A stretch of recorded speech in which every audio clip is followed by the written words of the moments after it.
Chennai shopping మాల్లో ఉగాది వేడుకలు. మీ పండుగ షాపింగ్ చెన్నై షాపింగ్ మాల్లో చేయండి. అందమైన వస్త్రాలతో పాటు విలువైన బహుమతులు పొందండి. నమస్తే, welcome to I dream talking point with Kavitha. Iran మీద అమెరికా, ఇజ్రాయెల్ దాడి జరిపి ఇప్పుడు 12వ రోజు కూడా కంటిన్యూ అవుతుంటే అక్కడ ప్రమాదకరమైనటువంటి వార్తలు, విషయాలు బయటకు వస్తున్నాయి. ఇరాన్లో 2 రోజుల బ్లాక్ యాసిడ్ వర్షాలు కురిసినట్టుగా వార్తలు, విజువల్స్ వెలువడుతున్నాయి. డేంజరస్ వర్షపు జల్లుల్లో ఎన్నో రసాయనాలు, యాసిడ్లు ఉన్నాయనేటువంటి వార్త ఇప్పుడు ఇరాన్ని వణికిస్తోంది. భవనాలు, రోడ్లపై ఇవన్నా పేరుకుపోయాయని, దీంతో శ్వాస తీసుకోవడానికి ఇబ్బంది పడుతున్నారని, దీర్ఘకాలిక ఆరోగ్య సమస్యలు వచ్చే ప్రమాదం ఉందని నిపుణులు హెచ్చరికలు జారీ చేస్తున్నారు. 2 రోజుల పాటు ఇరాన్లో అంటే మార్చి 8th and 9th కురిసినటువంటి బ్లాక్ యాసిడ్ వర్షం గురించే ఇప్పుడు అంతటా చర్చ జరుగుతోంది. మార్చి 7న రాత్రి ఇరాన్ రాజధాని టెహ్రాన్ పరిసరాల్లో 30కి పైగా చమురు కర్మాగారాలు, ఇంధన డిపోలు అంటే ఆయిల్ రిఫైనరీలు, డిపోలపై అమెరికా, ఇజ్రాయెల్ వైమానిక దాడులు చేశాయి. ఆ తర్వాతే అత్యంత ప్రమాదకరమైనటువంటి నల్లటి ఆమ్ల వర్షం కురిసింది.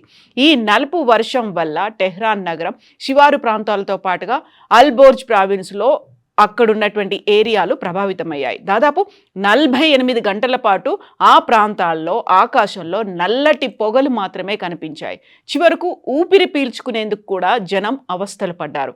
ఇళ్ల నుంచి బయటకు రావద్దంటూ ప్రజలకు ప్రభుత్వం హెచ్చరికలు జారీ చేసింది. ఇంతకీ బ్లాక్ యాసిడ్ వర్షం అంటే ఏంటి? దీనివల్ల ఎలాంటి ఆరోగ్య సమస్యలు వస్తాయి? ఈ ముప్పు నుంచి బయటపడే మార్గాలున్నాయా? నిపుణులు ఏమంటున్నారు? ఇరాన్లోని చమురు నిల్వ కేంద్రాలపై అమెరికా, ఇజ్రాయెల్ దాడులు తర్వాత టెహ్రాన్ వంటి నగరాల్లో నల్లటి ఆమ్ల వర్షం, బ్లాక్ యాసిడ్ వర్షం కురుస్తోంది. ఇది 1945 హిరోషిమా అణుబాంబు తర్వాత కురిసినటువంటి విషపూరిత బ్లాక్ రెయిన్ను పోలి ఉందని, దీంతో తీవ్ర ఆరోగ్య, పర్యావరణ విపత్తుకు దారితీస్తుందని నిపుణులు హెచ్చరిస్తున్నారు. జపాన్ హిరోషిమాలో జరిగినటువంటి యుద్ధం తర్వాత ఇంత తీవ్రమైనటువంటి ప్రభావం ఇప్పుడు కనిపిస్తోంది అనేటువంటి వార్తలు ఇరాన్ని వణికిస్తున్నాయి.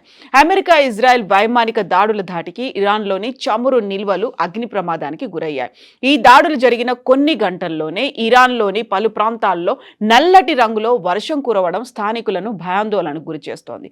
చమురు నిల్వలు భారీ ఎత్తున దగ్ధమైనప్పుడు గాలిలోకి అపారమైనటువంటి పరిమాణంలో కార్బన్తో పాటుగా సల్ఫర్ డయాక్సైడ్, ఇతర రసాయన కణాలు విడుదలవుతాయి. ఇవి మేఘాలతో కలిసి వర్ష రూపంలో నేలకు చేరుతున్నాయి. దీనినే నిపుణులు ఆమ్ల వర్షం కంటే ప్రమాదకరమైనటువంటి చమురు కలుషిత వర్షంగా అభివర్ణిస్తున్నారు. ఈ విషపూరిత వర్షం గాలి కారణంగా ఇరాన్ నివాసితులు అనేక ఆరోగ్య సమస్యలను ఎదుర్కొంటున్నారు. టెహ్రాన్ చుట్టూ నల్లటి మేఘాలు కమ్ముకున్నట్లుగా ఫోటోలు, వీడియోల్లో కనిపిస్తున్నాయి. ఈ బ్లాక్ రెయిన్ వల్ల భవనాలు, వాహనాలు, రోడ్లపై తడిసిన నల్లటి జిడ్డుగల పదార్థం ఏర్పడిందని అక్కడున్నటువంటి ప్రజలు చెప్తున్నారు. పేలుళ్ల కారణంగా షహ్రాన్ ఆయిల్ డిపోకు దగ్గరగా ఉన్నటువంటి గ్యాసోలిన్ పైప్ లైన్లు దెబ్బతిన్నాయి. ఈ దాడుల కారణంగా ఇంధనం లీక్ అయి మంటలు చెలరేగాయి. మంటలు సమీపంలోని రోడ్ల వెంట వ్యాపించాయి. మండుతున్న ఇంధనం వీధుల్లో ప్రవహిస్తూ మంటలు వ్యాపించిన ఘటనకు సంబంధించినటువంటి ప్రత్యక్ష సాక్షులు పోస్ట్ చేసినటువంటి వీడియోలు ప్రస్తుతం సోషల్ మీడియాలో వైరల్ అవుతున్నాయి. టెహ్రాన్ నగరం గుండా కదిలే అగ్ని నదిని తలపించిందని స్థానికులు చెబుతున్నారు. ఈ నేపథ్యంలో సిటీ గవర్నర్ అందరినీ మాస్కులు ధరించాలని కోరారు. చమురు నిల్వలు ఉన్న స్థావరాలపై దాడి జరిగినట్టుగా ఇరాన్ స్టేట్ మీడియా అధికారికంగా పేర్కొంది. ఇరాన్లో బ్లాక్ యాసిడ్ వర్షం కురవడం అనేది ఆందోళనకరమైనటువంటి అంశమని మెల్బోర్న్ యూనివర్సిటీ వాతావరణ పరిశోధకుడు గ్యాబ్రియల్ డిసిల్వా అంటున్నారు. ఇది సాధారణ ఆమ్ల వర్షం కంటే ప్రమాదకరమైందని చెప్తున్నారు. నల్లటి బ్లాక్ యాసిడ్ వర్షంలో యాసిడ్లతో పాటు స్వల్ప, దీర్ఘకాలాల్లో మనుషులు, పర్యావరణానికి హాని కలిగించే కాలుష్య కారకాలు కూడా ఉన్నాయని చెప్తున్నారు. ఈ వర్షం కారణంగా ఇరాన్ ప్రజలు తలనొప్పితో పాటుగా శ్వాస తీసుకోవడంలో ఇబ్బంది వంటి సమస్యలను ఎదుర్కొంటున్న విషయాన్ని ఆ నిపుణుడైతే చెప్తున్నారు. ఈ వర్షం అత్యంత ప్రమాదకరమైనది, యాసిడ్లతో కూడింది అని ఇరాన్ రెడ్ క్రిసెంట్ సొసైటీ కూడా ప్రకటించింది.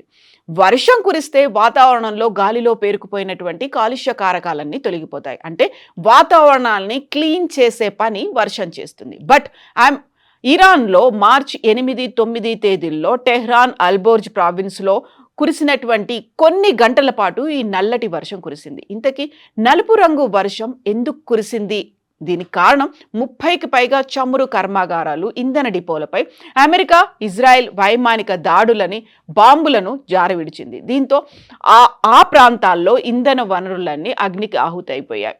ఇవి కాలిపోయే క్రమంలో వాతావరణంలోకి దట్టమైన నల్లటి పొగలు వ్యాపించాయి.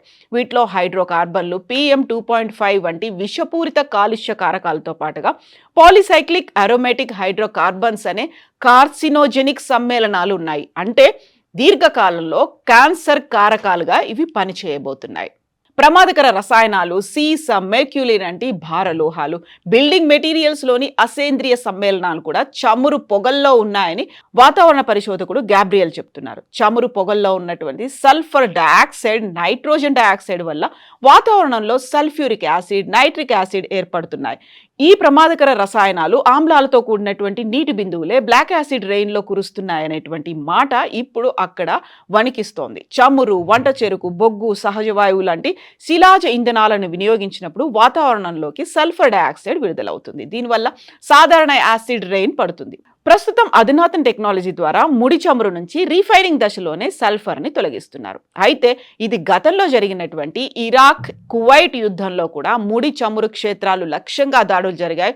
అప్పట్లో తీవ్రమైనటువంటి వాయు కాలుష్యం చోటు చేసుకుంది. బట్ ఇప్పుడు మాత్రం నల్లటి ఆమ్ల వర్షాలు కురుస్తున్నాయి. బయటికి రావద్దు అని అనౌన్స్ చేశారు. ఒకవేళ ఇంటి మీద కావచ్చు, కార్ల మీద, తమ మీద పడ్డప్పుడు ఇమ్మీడియట్గా వాటిని కడిగేసుకోవాలి అని చెప్పినప్పటికీ ప్రస్తుతం అక్కడ ఉన్నటువంటి యుద్ధ వాతావరణం నేపథ్యంలో బయటికి వచ్చి ఇంటిని కావచ్చు, పరిసరాలని, రోడ్లని కడిగేసేటువంటి పరిస్థితులు లేవు. కాబట్టి ఇది భవిష్యత్తులో ప్రమాదకరంగా మారబోతోంది. దీర్ఘకాలంలో వారికి వ్యాధులు రాబోతున్నాయి అనేటువంటి అంచనాలు కూడా ఉన్నాయి.